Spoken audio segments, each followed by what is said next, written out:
빛과 어둠을 만드시는 하느님의 그 모습인데요. 최근에 이 작품을 복원하는 과정에서 근접 촬영한 사진들이 지금 조금 알려져 있습니다. 보통은 왼쪽의 모습인데 오른쪽 모습은 그 조명을 옆에서 강하게 줘갖고 아까 얘기했던 철필로 그은 드로잉 같은 것들을 보여주게 되는 것이죠. 그 무엇보다도 자세히 보시면 팔의 위치나 이런 것들이 드로잉된 모습하고 실제로 완성된 모습하고 조금 차이가 나죠. 네네. 막상 계획은 했지만 그 위에서 그림을 그리다 보니까 수정을 하는 거죠. 즉각 수정을 하고 있는데 조금 여기서 우리가 좀 눈여겨봐야 될 것은 이 그림이 벽화라고 했고 제가 프레스코 벽화라고 했습니다. 프레스코 벽화는 이게 이탈리아어로 프레시하다는 뜻이거든요. 영어로 신선하다라는 거예요. 석회 반죽을 벽에 바르고 물에다 알료를 개서 그림을 그리게 되면 이 석고가 마르면서 착색이 되는 그런 그림입니다. 그러니까 이게 그림이 사실 그리는 과정이 굉장히 까다롭습니다. 벽에 딱 붙여갖고 굵은 못으로 이렇게 그어서 표현할 수도 있고요. 하루 정도 그릴 수 있는 양을 정확히 예측해야 돼요. 왜냐하면 그게 완전히 굳어버리면 그 다음에 그림을 그릴 수가 없어요. 그래서 정말 딱 그날 올라가서 그릴 부분만 딱 저걸 그리고 그 위에다 그림을 그리는 건데 그림이 울퉁불퉁하죠. 네, 그리고 붓터치 같은 것들이 느껴지죠. 물론 저건 20m 아래에서 바라다 보면 잘 보이지 않지만 실제로 우리가 미켈란젤로의 눈 높이에서 이 그림을 봤을 때는 오른쪽이 아마 더 가까운 모습이었을 겁니다. 진짜 저렇게 보면 인간이 만들어냈다라는 느낌이 오죠. 그가 자기 손으로 한 땀 한 땀 그려냈다라는 그런 느낌이 그대로 오게 되는데요. 이 순간 우리가 아까 봤던 그 명장면과 한번 나란히 보는 것도 의미가 있을 것 같습니다.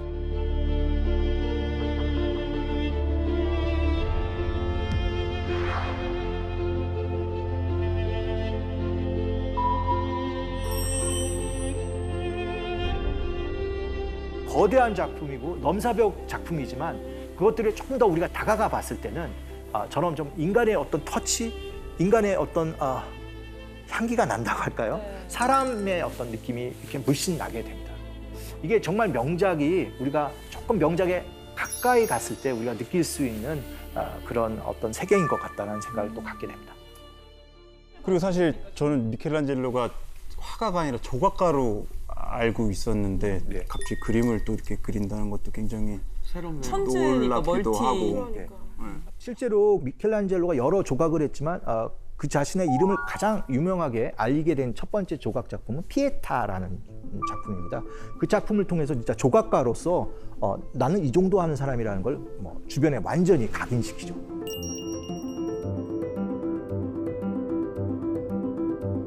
그때 그 나이가 20대입니다. 와, 진짜. 와, 천재다, 정말. 와. 이렇게 이제 조각가로서 이름이 드높아지는 이 순간에 또 한 번 자기가 조각가로 승부할 수 있는 주문이 들어오게 됩니다. 당시 교황이 율리우스 2세인데요. 이 율리우스 2세가 자기의 무덤, 죽었을 때 묻히는 그 무덤의 조각을 미켈란젤로한테 맡기게 돼요. 근데 이게 슈퍼 메가급 무덤이라고 할 수 있는데요. 높이가 거의 8에서 10m쯤 되고 여기에 들어가는 조각상이 40개가 넘는 걸로 되어 있었어요. 그러니까 쉽게 얘기하면 다비드상이 40개가 들어가는 거예요. 하지만 미켈란젤로는 자신의 이름을 완전히 남기는 명작이라고 생각해서 이 작품에 혼신의 노력을 다 기울입니다. 좋은 조각을 하려면 뭘 해야 되냐면 멋진 돌을 만나야 되거든요. 그래서 대리석 광산이 있는 까라라에 가서 진짜 좋은 돌을 찾기 위해서 몇 년씩 누비고 다니는 그 과정이 있는데 슬프게도 이 율리우스 2세의 무덤을 만드는 이 프로젝트가 중단됩니다. 왜요? 그 당시 율리우스 2세 교황에게 건축으로 자문하던 사람이 있습니다. 브라만테라는 사람이 있는데 이 브라만테가 사실은 밀고 있었던 화가가 있습니다. 굉장히 재능 있는 미켈란젤로보다 어리고 미켈란젤로는 성격이 좀 괴팍한데 성격도 좋고 우리가 알고 있는 그 라파엘로라는 작가입니다. 그의 먼 친척 되는 삼촌 정도가 되는 사람이 브라만테였는데 브라만테가 미켈란젤로와 교황 사이에 불화를 만들려고 이런 작품을 만들었다고 누구의 주장이냐면 미켈란젤로 측 주장입니다. 한번 그와 관련된 그림도 남아 있는데요. 이 그림을 보시게 되면 브라만테가 초대 베드로 성당을 허물고 새로운 베드로 성당을 짓자고 제안하는 장면입니다. 그 뒤에 한 젊은이가 또 서 있는데요. 이 사람이 이제 라파엘로인데 이 그림 중에서 가장 절묘한 사람은 입이 이렇게 삐쭉 나온 사람이 하나 있죠. 이 장면을 굉장히 심술궂게 바라보고 있는 사람이 미켈란젤로인데 자기가 꿈꿔왔던 율리우스 2세의 무덤 조성 프로젝트가 중단이 되고 게다가 미켈란젤로에게 천장화를 그리도록 하라는 이 아이디어를 준 사람은 브라만테라는 거죠. 당연히 미켈란젤로는 이거는 거절합니다.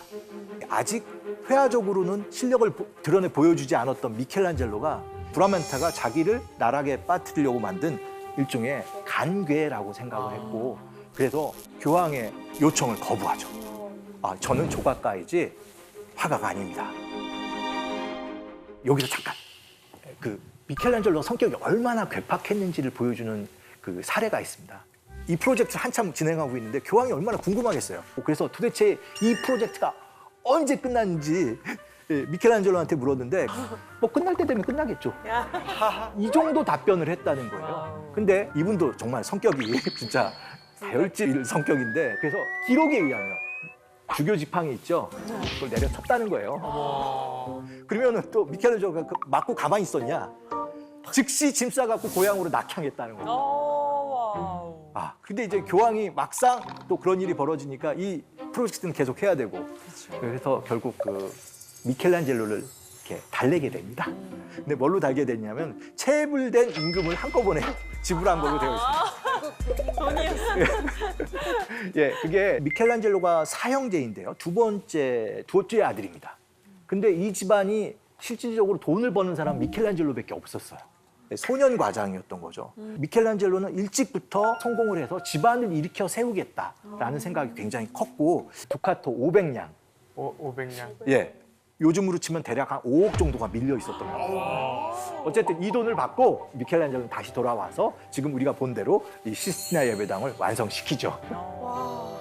아마 이게 그가 이렇게 어마어마한 프로젝트를 감행하게 된 굉장히 중요한 요소 중에 하나라고 생각해요. 또 빼놓을 수 없는 게 뭐죠? 라펠라와 경쟁의식이에요. 들여다보면 들여다볼수록 교황님의 큰 그림이 있었던 것 같아요. 미켈란젤로가 이 그림을 그리고 있을 때 정말 지척에서 라파엘로가 그림을 그리고 있었어요. 시스티나 예배당과 라파엘로가 일하고 있는 교황의 집무실과의 거리는 100m도 되지 않아요. 생각해 보세요. 자기보다 7살 어린 라파엘로라는. 더 기분 나쁜 거는 본인은 그래도 피에타상이라든지 다윗상이라든지 여러 가지 아주 중요한 프로젝트를 했는데 라파엘로는 사실 뭐 뚜렷한 성과가 없는 정말 신의 작가이거든요. 그에게 교황이 정말 지척에 있는 공간에 중요한 작업을 맡긴 거예요. 이거는 누가 봐도 경쟁 구도이고 이거 지게 되면 체면이 말이 아닌 거죠. 그렇죠. 이게 이제 라파엘로가 그린 교황 집무실의 스탄차 그림인데요. 여기에 그 유명한 아테네 학당이 그려져 있습니다. 이 작품 속에서도 라파엘로가 미켈란젤로한테 느끼는 감정도 또 읽어낼 수가 있습니다. 라파엘로가 아테네 학당을 그리기 위해서 1:1 드로잉을 그렸고 그게 바로 지금 여러분이 보시는 이 드로잉입니다. 중앙이 비어 있죠. 네. 사실 여기에 한 사람을 더 추가하게 되는데요. 예, 사실 이 계단 앞쪽에 우리 쪽을 가장 많이 바라보고 있는 사람이 누구냐면 헤라클레이토스라는 그리스 철학자인데 이 분이 라파엘로가 그린 미켈란젤로로 알려져 있어요. 라파엘로가 보기에는 미켈란젤로는 항상 어떤 거예요? 혼자 뚝 떨어져서 외롭게 골똘히 생각에 빠져 있으면서 작업하는 그런 모습으로 다가왔던 것 같고요. 라파엘로 측으로 생각해서 보면은 미켈란젤로가 그렇게 낯서고 먼 게 아니라 고독한 천재로서 인정해주고 싶었던 마음도 있었다고 좀 이 그림을 통해서 보면 읽을 수 있을 것 같습니다. 근데 실제로 라파엘로가 미켈란젤로를 따라했다, 모방했다라는 얘기를 들은 적이 있는데 그게 진짠가요? 그 라파엘로의 특징 중에 하나가 뭐냐면 추격 능력입니다. 이런 사람 있죠. 만화 속에 무슨 싸우다 보면 그걸 그대로 배우는 주인공 있잖아요. 그렇죠. 약간 그런 모습이에요. 굉장히 그 처음에는 브라만테와 같이 우르비도라는 약간 시골 출신의 그런 로컬 화가였는데 피렌체에서 유학하면서 그림이 한 단계 업그레이드 되고요.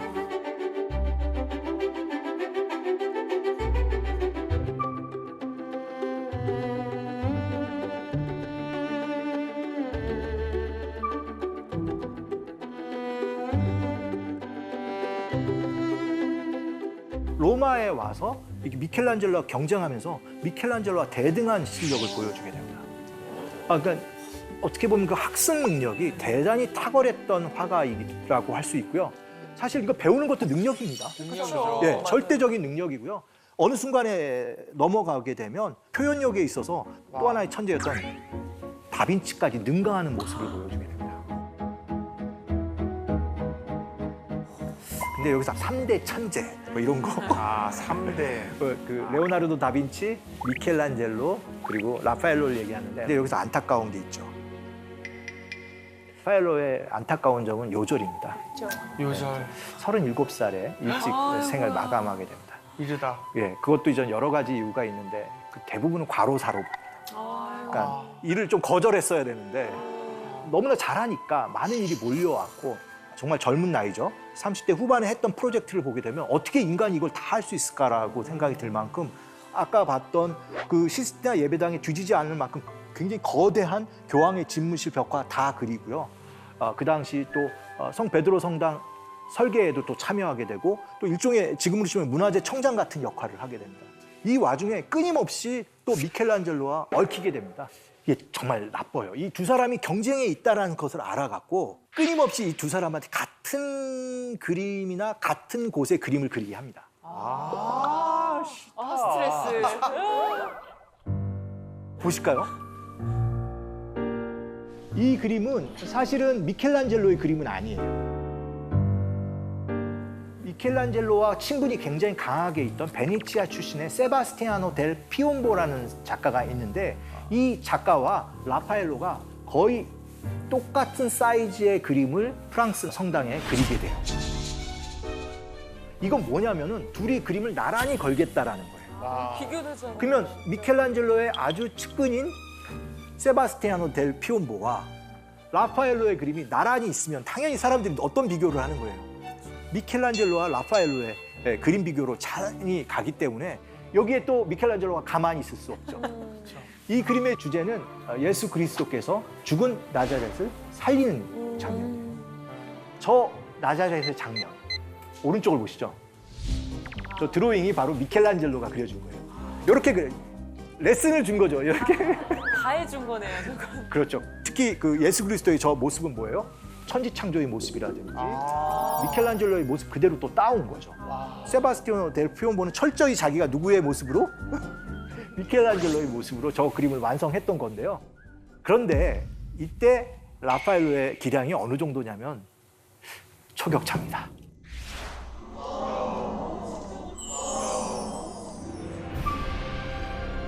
산상에 올라와서 그 예언자들과 함께 만나고 그 아래에는 마귀 들린 아이를 치유하는 사도들의 모습들이 그려져 있습니다. 오, 진짜 멋있다. 진짜 너무 환상적이다.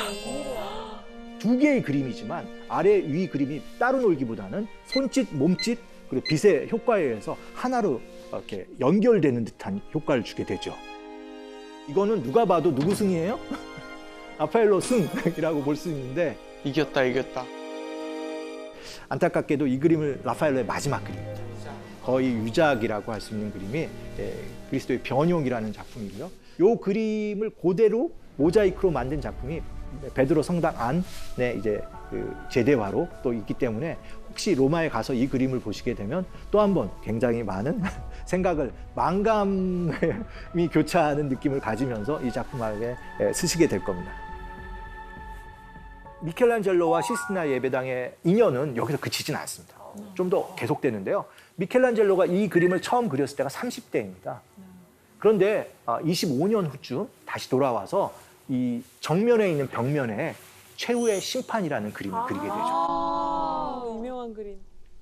이 그림은 뭐 그 당시 굉장히 많은 논쟁을 가져오게 되는데요. 특히 이 그림 한복판에 자리하고 있는 예수 그리스도의 모습이 그 당시 사람들은 좀 받아들이기 곤란했던 모습이었던 완전 것 같습니다. 근육질이에요. 근육이 엄청나죠. 네. 예수 그리스도의 모습은 지금도 바티칸 벨베데레 궁에 있는 아폴로의 모습과 굉장히 흡사합니다.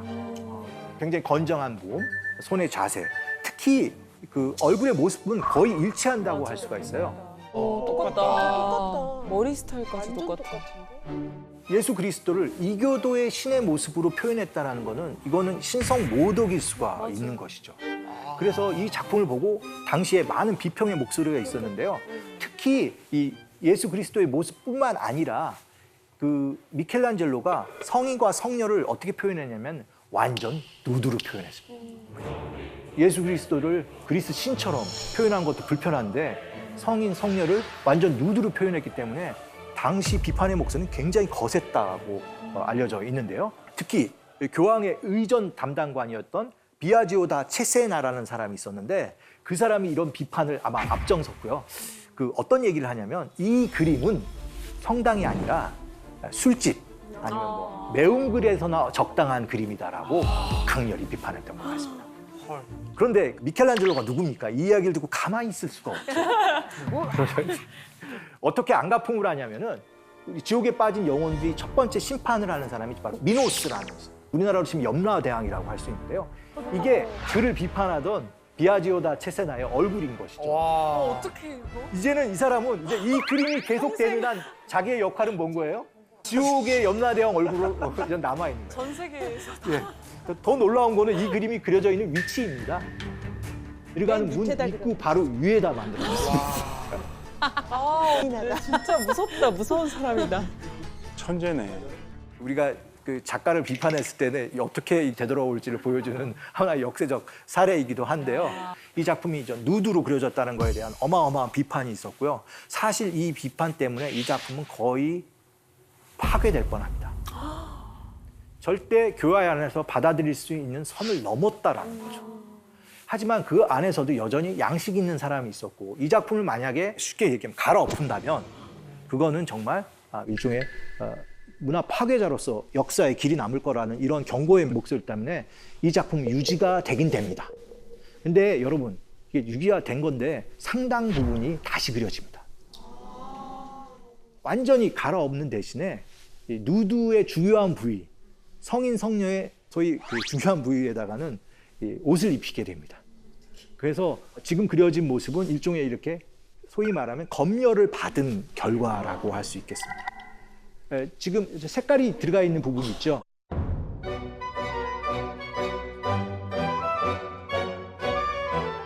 저런 들어간 부분들은 다시 다 쪼아내서 다시 그린 그림인데 근데 이거는 조금 배려를 한 건지 미켈란젤로가 죽은 다음에부터 이런 프로젝트를 해서 미켈란젤로는 이 상황을 보진 못했던 것 같고요. 이 작업에 들어갔던 화가들을 그 당시 사람들이 조롱하면서 기저귀 화가라고 그랬다는 거죠. 맨날 앉아서 뭐만 그리는 거예요? 기저귀만 그리고 있으니까. 무슨 말인가? 웬일이야?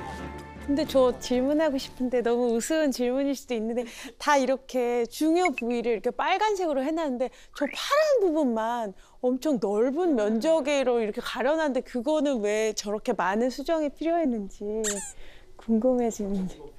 어차피 이거 편집이 될 수도 있지만 바로 이 장면입니다. 원래는 이 남녀가 벗은 몸으로 저렇게 같이 그려졌고 저 남자 성인, 비아지오 성인이 앞쪽을 바라보고 있었기 때문에 성행위를 보여준다. 저기는 완전히 다 쪼아서 다시 그렸다. 미술이라는 용어는 신조어다 아니다. 네, 지금 우리가 신조어하면 어떤 것들이 떠오르나요? 뭐 SNS, 스마트폰. 이거 10년 전에는 우리한테 익숙하지 않았던 용어입니다. 미술이라는 용어도 130년 전에는 우리한테는 없었던 말입니다. 원래 미술이라는 용어는 뭐의 번역이냐면은 외국어에 능통하신 분이 여기 앉아 계셔갖고 위에서부터 차근차근히 한번 읽어주시면. 뭐 영어로 된 거는 fine art 그리고 두 번째가 독일어인데 schöne Kunst 네. 그리고 세 번째가 불어인데 Beaux-Arts 와, 맞습니다. 네. 이 용어를 번역한 게 미술입니다. 근데 미와 술 중에서 어느 게 더 중요한 용어일까요? fine이나 이 쉐네 이런 것들은 다 형용사입니다. 그러니까 사실은 아트라는 것들이 더 중요한 것이죠. 이 아트라는 거는 기본적으로 기술입니다. 그러니까 미와 술이 만났지만 둘 중에서 더 중요한 단어는 어디에 있는 거예요? 술입니다. 기술이 있는데 저 사실 미술사를 공부하고 미술을 좋아합니다. 하지만 제가 미술을 별로 안 좋아하는 데가 하나 있어요. 미술이라는 용어 그 자체입니다. 이 미라는 용어가 사람들한테 미술을 너무 고정적인 아름다움에 관한 것으로만 한계를 시키기 때문에 전 미라는 얘기를 별로 안 좋아합니다.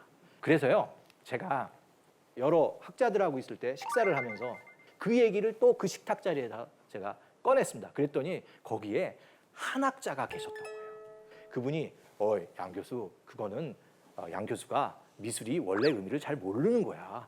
미는 원래 그런 게 아닌 거야 하면서 저한테 큰 가르침을 주셨어요. 미라는 한자어를 살펴보라는 거예요. 미는 양자와 대자가 합쳐진 겁니다. 살찐 양이 미의 본질인 겁니다. 아마 여기서는 살이 오동통하게 오른 양이 아니라 신에게 바칠 제물로서 아주 보기 좋고 튼실한 양을 미의 본질이라고 생각했다라는 거죠. 그런데 그분은 여기서 한 발 더 들어가 보라고 저에게 얘기하셨습니다. 고어를 살펴보면은 큰 대자가 아니라 불화자였다는 거예요. 양을 하느님께 아니면 신에게 바칠 때 그 불타오를 때 그 우리 마음속에서 정화, 속죄 또는 성찰의 느낌이 바로 미라는 겁니다. 저는 그때 굉장히 큰 깨달음을 느꼈고요. 역시 미라는 거는 아름답고 현란한 것이 아니라 우리 마음을 움직이고 우리 마음이 정화될 때 드는 것이 미의 본질이다라는 생각을 가지게 되었습니다. 우리한테 작년 겨울, 올 봄까지 굉장히 익숙한 장면 중에 하나입니다. 그런데 저 같은 미술사학자는 독특한 뇌구조가 있습니다. 이걸 보고 나서 과연 촛불을 가장 잘 그린 화가가 누구일까? 이런 생각을 한번 해보게 되었습니다. 직업병이시죠? 네. 직업병이시죠? 네, 직업병입니다. 직업병. 예, 촛불이 주는 아주 독특한 표현이 있습니다. 어둠 속에서 하나의 초가 빛을 발하죠. 그런데 자세히 보시면 어떠십니까? 그게 굉장히 약합니다만 또 주변을 아주 따뜻하게 감싸는 아주 매력적인 시각 효과를 또 줍니다. 돌이켜보면 과거에도 이 촛불을 그린 작가가 있습니다. 17세기 프랑스에서 활동했던 조르주 들라뚜르라는 화가가 그린 그림인데요. 촛불은 아니라 등잔불이 등장하고 있지만 촛불과 거의 비슷한 효과를 보여줍니다. 영어로 캔들 라이트 이펙트라고 해갖고요. 촛불 광선 효과라고 하는 기법을 17세기에 굉장히 많이 유행하게 됩니다. 그리고 촛불 광선 효과를 가장 잘 쓴 화가들 중에서는 들라뚜르가 있고요. 이 작가의 다른 작품을 보면 그림 화면 한가운데 뭐가 있어요?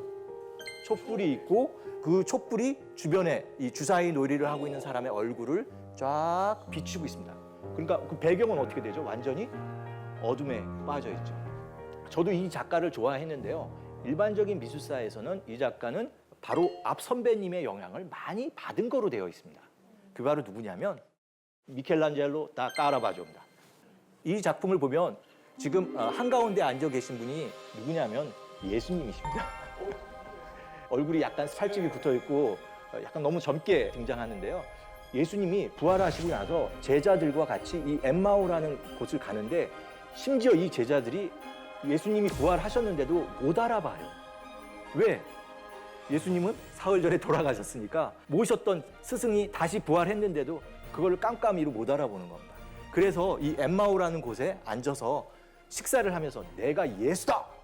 라고 하는 바로 그 장면을 그린 겁니다. 이 카라바조 작가는 기존에 있었던 도상을 흐트리면서 새롭게 해석한 굉장히 파격적인 작가입니다. 심지어 살인도 했고요. 또 일종의 범죄자가 돼서 쓸쓸하게 생을 마감하는 굉장히 강렬한 삶을 살고 간 그런 작가이죠. 여기에는 촛불은 없지만 촛불 광선이 있는 것처럼 중앙에 빛이 있고 주변은 어둡게 되어 있습니다. 바로 이런 그림을 그린 까라바조의 영향으로 들라뚜르가 촛불을 이용한 그림을 그렸다고 저는 배웠습니다. 사실 미술에서 구도가 같으면 많은 게 같은 겁니다. 보시게 되면 예수님의 매장을 그린 카라바조의 모습은 이렇게 대각선으로 되어 있죠. 라뚜르의 작품도 대각선으로 되어 있습니다. 그렇고 촛불의 효과라든지 등장인물을 아주 거칠지만 자연스럽게 끌어낸 이런 것들이 제가 보기에는 이 작품은 아류라고 생각했어요. 누구의 아류? 카라바조의 아류라고 생각을 했습니다. 그런데 촛불을 오랫동안 보니까 여기에는 촛불이 그렇게 효과가 강하지가 않았다는 걸 느낀 거죠. 그런데 이 작가는 확실히 촛불의 느낌을 그림 속에다 집어넣었습니다. 지금 세바스티아노 성인이 화살을 맞고 치료를 받으려고 하는 바로 그 순간을 그린 이 장면인데요. 그 뒤에 보이는 횃불 같은 불을 보면 횃불이 타오르면서 움직이는 그 움직임들, 그거에 의해서 형태가 아주 미묘하지만 분명하게 자라나고 있습니다. 이런 그림을 그린 작가가 바로 라뚜르라는 작가였고요. 지금 생각해 보니까 촛불에 관한 한 누가 더 대가예요? 라뚜르가 대가였다는 것을 알게 되었습니다. 이런 촛불의 효과에 막 빠져보니까 중세 미술이야말로 바로 이러한 효과를 가장 극대화한 미술이라는 것을 알게 되었습니다. 그래서 어쩌면 우리 사회는 지금 이 순간만큼은 중세를 가장 잘 이해할 수 있는 그런 시기라는 생각도 가지게 되었습니다. 이제 중세를 보여주는 가장 독특한 한 세계를 여러분들에게 보여드리도록 하겠습니다. 바로 그게 뭐냐면 수도원입니다. 수도원 중에서도 제가 보여드리는 수도원은 굉장히 독특한 곳에 있습니다. 이게 수도원인가요? 맞습니다. 아일랜드의 독도라고 할 수 있는데요. 지명은 스켈리그 마이클이라는 곳입니다. 이 섬에 도착하시면 이 라인을 따라서 가시는데요. 8, 9세기에 수도사들이 여기서 기도하면서 삶을 영위했던 거로 되어 있습니다. 야, 저기 이제 수도할 수밖에 없는 곳이네요. 정말 가기도 어렵고 지금도 일정한 몸무게가 되지 않으면 이 섬에 못 가도록 되어 있습니다. 아일랜드 자체가 중심에서 좀 멀리 떨어져 있는데도요. 거기서도 더 멀리 어디로 간 거예요? 이 수도사들이 섬으로 가서 기도하게 됩니다. 참 이상합니다. 이게 사실 우리는 어디를 좋아해요? 도시를 좋아해요? 섬을 좋아해요? 도시에 있고 싶어 하는데 이 당시 사람들의 정서는 도시는 타락하고 오염된 곳이라고 생각을 했고 좀 더 신에게 다가갈 수 있는 곳이 어디라는 거예요? 바로 이러한 곳이었고 여기에서 기도하면서 삶을 영위했습니다. 좀 자세히 보면 벌꿀 통처럼 생긴 저런 곳들이 셀이라고 하는 수도사들의 기거하는 곳이었고 저기에서 미사도 드리면서 살고 죽으면 어디에? 바로 여기에 묻히셨습니다. 근데 흥미롭게도 여기가 SF 영화의 로케가 되고 있습니다.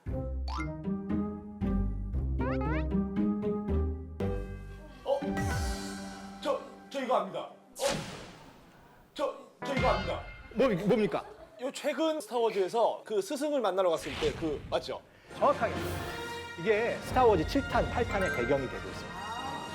근데 희한하게 중세가 뭐가 되고 있는 거예요? 우리의 미래가 되고 있어서 어떻게 보면 중세의 그러한 어떤 미학이 우리의 삶 속에 굉장히 어떤 판타지로 작용하고 있는 중요한 예이기도 합니다. 흥미롭죠? 중세가 갑자기 가까이 다가오지 않으세요? 한 곳만 더 보도록 하겠습니다. 이번엔 영국에 있는 린디스판이라는 물이 들어올 땐 섬이 되고 물이 빠지면 육지와 연결되는 그런 곳입니다. 여기도 아주 유명한 수도원이 있었습니다. 그런데 이분들이 여기서 기도만 하고 노동만 한 게 아닙니다. 중요한 예술 행위를 하셨습니다. 그게 바로 뭐냐면 필사, 사경이라는 걸 합니다. 이 린디시판에서 제작되었을 거라고 생각되는 성경책의 한 부분인데요. XP라고 우리한테 눈에 들어오지만 그리스어로 히로, 예수 그리스도의 앞자 CHR을 저렇게 멋있게 그려놓은 겁니다. 그런데 자세히 보시면 아주 원시적인 필기구로 씁니다. 여러분이 새털 이렇게 잘라서 휠이라고 하는 거고요. 갈대 잘라서 이걸 잉크에서 찍어갖고 이걸 야, 이걸 저걸로 다 만든 예 거예요? 자세히서 보시면 찍으면서 이게 잉크가 흐려집니다. 그래서 점에서부터 선에서부터 그런 것들이 여기에 다 들어가 있습니다. 그러니까 이거는 신에게 정말 드리는 그런 거로 생각하면서 거의 고행에 가까운 정성으로 이런 필사본을 만들었습니다. 그런데 이 지역에 있었던 이민족들, 소위 이 시대에 로마가 붕괴되면서 영국이라는 섬에 앵글로 섹슨족이라는 덴마크나 노르웨이에 있던 여러 이민족들이 여기를 침공합니다. 그들이 남긴 유적을 보면 이렇게 생긴 허리띠가 발견됩니다. 이런 버클들도 보이고요. 이렇게 보시면 동물이나 식물이 매듭이 지어져 있죠. 그런 표현들 같은 걸 한번 눈여겨보십시오. 이런 것들은 아마 로마 이외의 지역에 있었던 여러 이민족들의 전통적인 문양이었던 것 같습니다. 그런데 이런 문양들이 어디로 들어가요?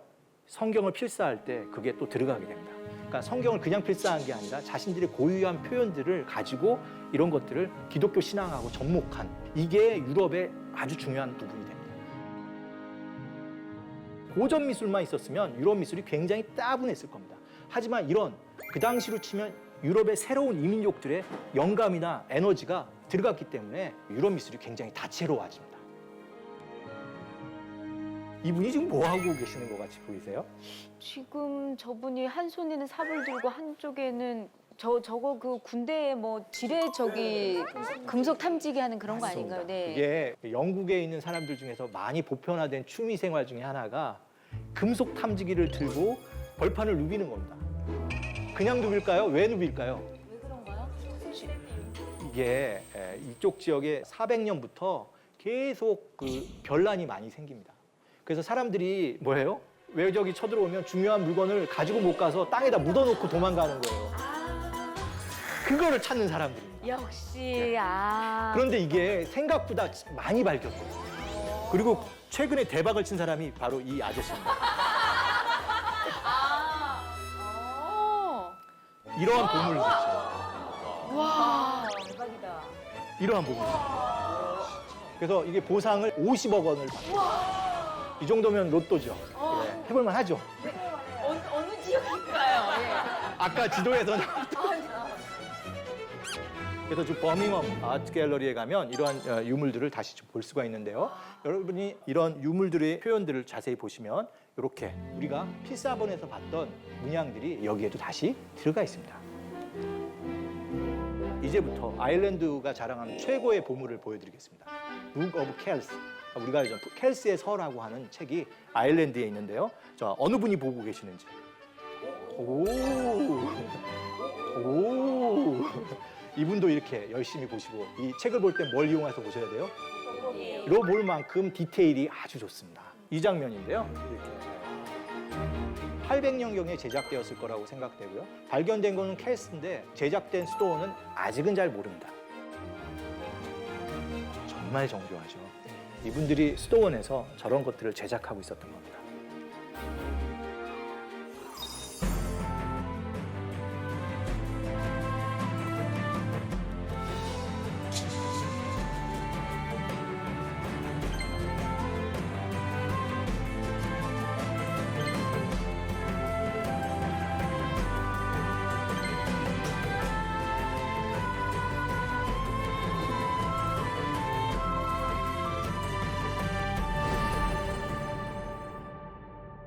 동로마 제국, 비잔틴 제국의 수도가 어디죠?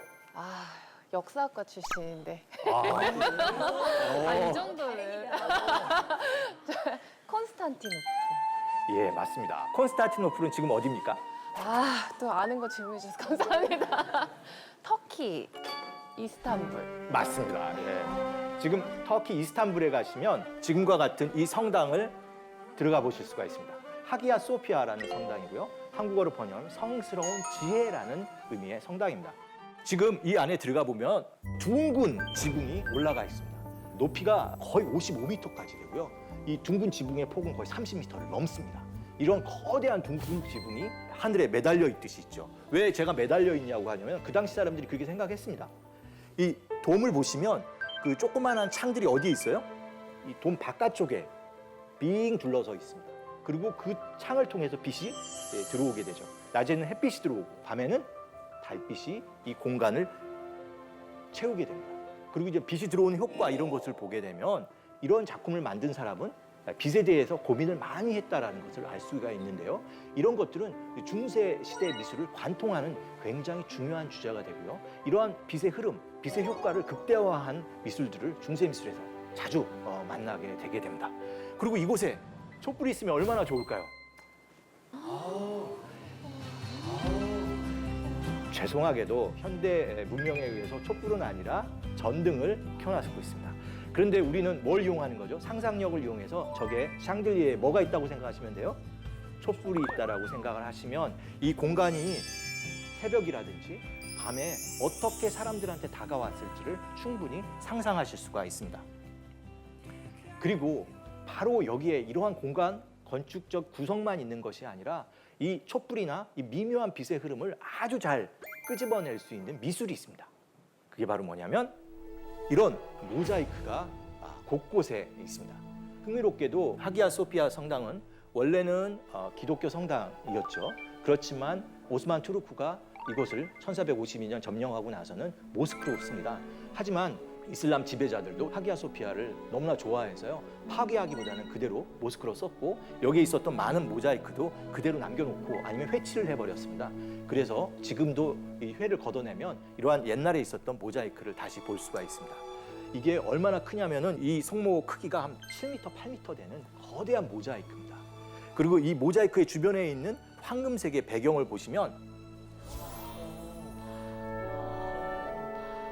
모자이크, 우리한테는 조금 낯선 그런 미술인데요. 손원수 씨, 모자이크 아세요? 알죠? 우리 어렸을 때 그 색종이로 이렇게 해서 붙이는. 예. 예, 우리가 이제 그걸 모자이크라고 생각하는데요. 원래 모자이크는 색깔 있는 돌을 시멘트 위에 붙이는 겁니다. 돌을 붙입니다. 하는 거예요? 그걸 테세라라고 하는데요. 한 1cm, 크면 한 3cm 되는 돌을 쫙 붙여나가는 겁니다. 이렇게 붙여나가는 거죠. 그래서 어떻게 보면 타일 붙이는 거랑 굉장히 비슷합니다. 그런데 이게 타일을 삐뚤삐뚤 붙이면 우리가 뭐라고 하지만 아무리 우리가 노력을 해도 이 돌을 사람이 자른 거라서 다 삐뚤삐뚤합니다. 이걸 벽에다 붙이면 어떤 일이 벌어지냐면은